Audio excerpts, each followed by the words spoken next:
శ్రీమాత్రే నమ. జయ గురు దత్తాత్రేయ నమ. ఈ వీడియోలో మనం ధనుస్సు రాశి వారికి అక్టోబర్ నెల మాస ఫలితాలు పరిశీలించే ప్రయత్నం చేద్దాం. మరి ధనుస్సు రాశి వారికి ఈ నెల చాలా అనుకూలమైనటువంటి మార్పులు రాబోతున్నాయి. ప్రస్తుతం సప్తమ స్థానంలో సంచరిస్తున్నటువంటి గురుగ్రహం అంటే ఇంచుమించుగా మనకి రాశి మీద గురువు యొక్క దృష్టి పడుతుంటుంది. అలాగే 3, 7, 11 భావాన్ని యాక్టివేట్ చేయడం జరుగుతూ ఉంటుంది. ఇది జాతకుడిలో ఒక మంచి మార్గం వైపు నడిపించడానికి కారణమవుతుంటుంది.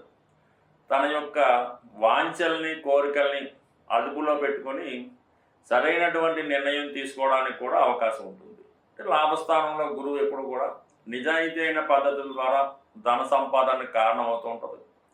హృదయం మన కోరికలకు కారణం కాబట్టి మంచి ఆలోచనలతో జీవితం ముందుకు తీసుకెళ్తూ ఉంటాడు.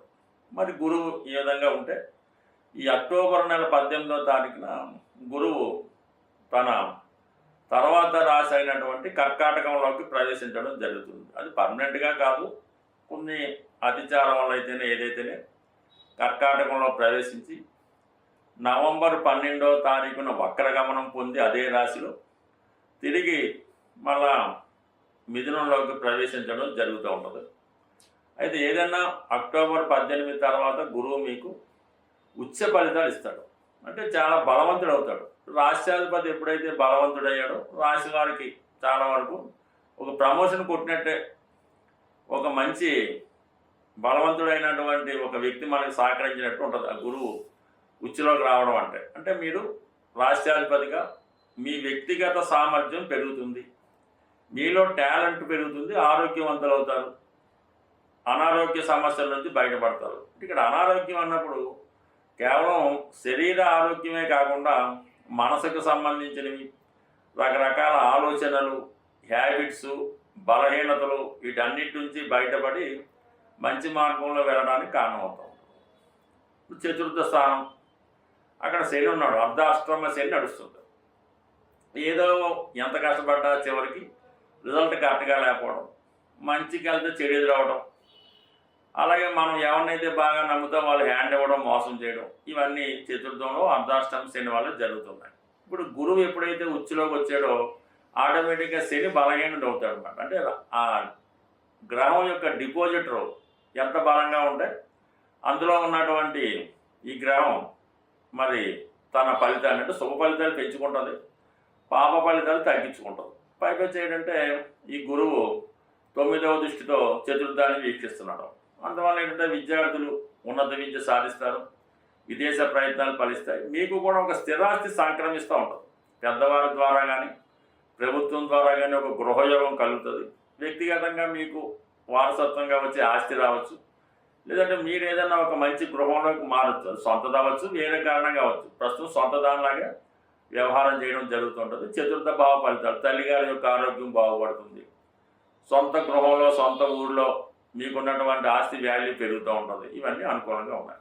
ఇంకా కిందకు వస్తే దశమ స్థానంలో రవి బుధులు భాగ్య రాజ్యాధిపతులు, ఉద్యోగంలో హోదా గౌరవం పెరుగుతుంది, నూతన ఉద్యోగ ప్రయత్నాలు ఫలిస్తాయి. నెమ్మదిగా రవి కూడా ఈ అక్టోబర్ ద్వితీయార్థంలో 11వ స్థానంలోకి వస్తారు. అంటే భాగ్యాధిపతి లాభస్థానంలోకి వస్తారు. ఆటోమేటిక్గా మీకు ప్రభుత్వ సహకారం కానీ తండ్రి గారి సహకారం కానీ అదృష్టం వల్ల అయితేనే పిల్లల సహకారంతో కంప్లీట్గా మీరు ఏదైతే కోరుకుంటున్నారో మీ మనసులో ఉన్నటువంటి విషయాలు వారు తెలుసుకొని మీకు భగవంతుడు అనుగ్రహం ఇచ్చినట్టు రవి లాభంలోకి వస్తే ఆటోమేటిక్గా అన్ని గ్రహాలు కూడా మీకు అనుకూలంగా పనిచేయడం జరుగుతుంది. అది సుమారుగా ఒక నెల రోజుల పాటు ఉంటుందన్నమాట. అంటే మనకి అక్టోబర్ 16 నుంచి మళ్ళీ నవంబర్ 16 వరకు అటు ఇటుగా అక్కడ ఉండడం జరుగుతుంది. 11వ స్థానంలో రవి ఉండడం, అలాగే రాష్ట్రాధిపతి గురువు ఉచ్చులో ఉండడం, ఇవన్నీ కూడా ఈ ధనుసు రాశి యొక్క వ్యవహారాలు, యాటిట్యూడు, జీవన విధానం మొత్తం కంప్లీట్గా చేంజ్ అవుతాయి. ఏదో ఒక ప్రభుత్వ గుర్తింపు, ప్రభుత్వ పదవో, గౌరవం లభిస్తుంటుంది. అంటే దేనికదే లభిస్తూ ఉంటుంది. ఈ విధంగా రావడం జరుగుతూ ఉంటుంది. ఈ యాస్థితిగా నెల ప్రారంభంలో కుజుడు కూడా 11వ స్థానంలో ఉండడం, ఇంచుమించుగా అన్ని గ్రహాలు కూడా 11వ భావం మీద దృష్టో ఏదో ఒకటి పెడుతున్నాయన్నమాట. దానివల్ల ఏంటంటే ఇంచుమించుగా అన్ని గ్రహాలు మీకు సహకరించడం వల్ల నెమ్మదిగా ధనుసు రాశి వారి యొక్క అభివృద్ధి పునఃప్రారంభమైందనే చెప్పొచ్చు. చిన్న చిన్న బలహీనతల నుంచి బయటపడతారు. ముఖ్యంగా అర్ధాష్టమ శని యొక్క ప్రభావం కొంతవరకు తగ్గడం వల్ల ఎక్కువ మానసిక ప్రశాంతంతో ఆనందంగా జీవించే అవకాశం ఉంటుంది. మనం గోచార ఫలితాలు తెలుసుకునే ప్రయత్నంలో కేవలం మీ యొక్క చంద్రుడి యొక్క స్థితిని ఆధారంగా తీసుకుని మాత్రమే మిగతా గ్రహాలు సంచారాన్ని మీకు తెలియజేయడం జరుగుతూ ఉంటుంది. ఇందులో చెప్పిన ఫలితాలు చాలా వరకు జరగవచ్చు, జరగకపోవచ్చు. అయితే ఎలాగైతే చంద్రుడి యొక్క రాశి ఉంటుందో మిగతా రాశుల మీద కూడా, అంటే బుధుడు, శుక్రుడు ఈ రాశుల వారి మీద కూడా ఈ గ్రహాలు మారినప్పుడు దాని ప్రభావం కనబడుతూ ఉంటుంది. ఉదాహరణకి మీ జన్మ జాతకంలో శుక్రగ్రహం ఉన్న చోటికి గురుగ్రహం వచ్చిన, గురుగ్రహ వీక్షణ ఉన్న వివాహం కంపల్సరీగా జరుగుతూ ఉంటుంది. అలాగే మీరు జన్మజాతకంలో శని గ్రహం ఉన్న రాశిలోకి గురుగ్రహం వచ్చిన, గురుగ్రహం చూసిన మీకు ఉద్యోగం రావడం అన్నది జరుగుతూ ఉంటుంది. అలాగే బుధుడు ఉన్న రాశిని గురువు చూసిన, గురువు ఆ గ్రహం మీద సంచారం చేసిన విద్యలో అభివృద్ధి కలుగుతుంది, స్థిరాస్తి కొనుక్కునే ప్రయత్నాలు జరుగుతూ ఉంటాయి. అలాగే కేతువు ఉన్న స్థానంలోకి శని వచ్చినప్పుడు ఉద్యోగం పోవడం జరుగుతూ ఉంటుంది. రాహు ఉన్న స్థానంలోకి శని వచ్చినప్పుడు ఉద్యోగపరమైన అభివృద్ధి, టెక్నికల్ డెవలప్మెంట్ జరుగుతూ ఉంటుంది. అలాగే కుజుడు ఉన్న రాశిలోకి శని వచ్చినప్పుడు ఉద్యోగం పోవడం కానీ, అన్నదమ్ములతో విభేదాలు, ఈ ప్రమాదాలు లాంటివి జరుగుతూ ఉంటాయి. అలాగే రవి ఉన్న స్థానంలోకి శని వచ్చినప్పుడు తండ్రి గారికి ఇబ్బంది కలుగుతూ ఉంటుంది. అలాగే మీ సంతానం విషయంలో ఇబ్బంది పడవలసి ఉంటుంది. ఇలాగా ప్రతి గ్రహం మీద ఈ గోచార ప్రభావం ఉంటుంది. అందువల్ల సంపూర్ణంగా తెలుసుకునే అనుకున్నవారు, ప్రాథమిక జ్ఞానం ఉన్నవారు వాళ్ళకి వాళ్ళు తెలుసుకోవచ్చు.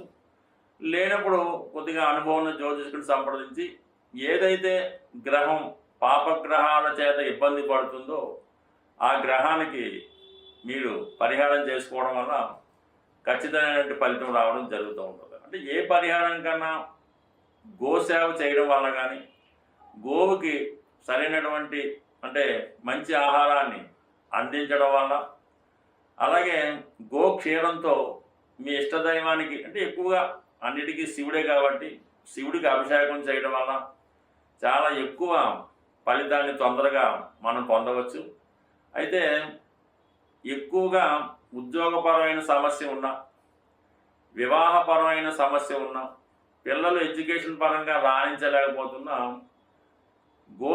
అంటే గోవులకి పచ్చగడ్డి పెట్టడం వల్ల మీ యొక్క సమస్య పరిష్కారం అవుతూ ఉంటుంది. అంటే కొన్ని పట్టణాల్లో దొరకడం కష్టం, కానీ ఏదో విధంగా సేకరించి అంటే ఒకేసారి ఎక్కువ గోవులకి ఈ పచ్చగడ్డిని ఇవ్వాల్సి ఉంటుంది. నామకాహ ఏదో కొద్దిగా పచ్చగడ్డి తెచ్చి ఒక ఆగు పెడితే దాని ఫలితం అయితే కనబడదు. ఎక్కువ గోవులు ఉన్న చోట ఆ గోవులకి అంటే సుమారు ఒక 100 గోవులన్నా ఉండాలి.